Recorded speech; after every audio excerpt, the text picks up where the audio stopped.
Maharashtra today 24 news, सत्य परिस्थितीचा सविस्तर आढावा।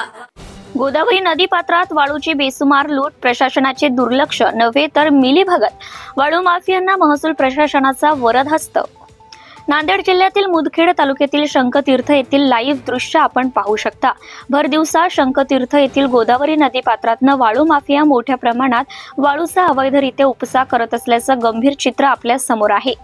यामागे प्रशासनाचे दुर्लक्ष नव्हे तर प्रशासनाच्या भ्रष्ट यंत्रणेचा वरद हस्त या वाळू माफियांना दिसतो आहे असा दिसत आहे। या नदीपात्रातनं बेसुमार वाळू उपसा झाल्यामुळे नदीच्या पात्राला आणि परिसरातील पर्यावरणाला मोठा धोका निर्माण झालाय। स्थानिक वाळू माफियांनी कोणताही परवाना नसताना रात्रंदिवस मोठ्या प्रमाणात वाळू उपसा सुरू ठेवला आहे। यामुळे शासनाचा लाखो रुपयांचा महसूल बुडत असून नदीकाठच्या परिसरातील जीवसृष्टी धोक्यात आली आहे। स्थानिक नागरिकांनी वारंवार तक्रारी करूनही यावर कोणतीही कारवाई होत नसल्यामुळे प्रशासनाच्या भूमिकेवर प्रश्नचिन्ह निर्माण होत आहे।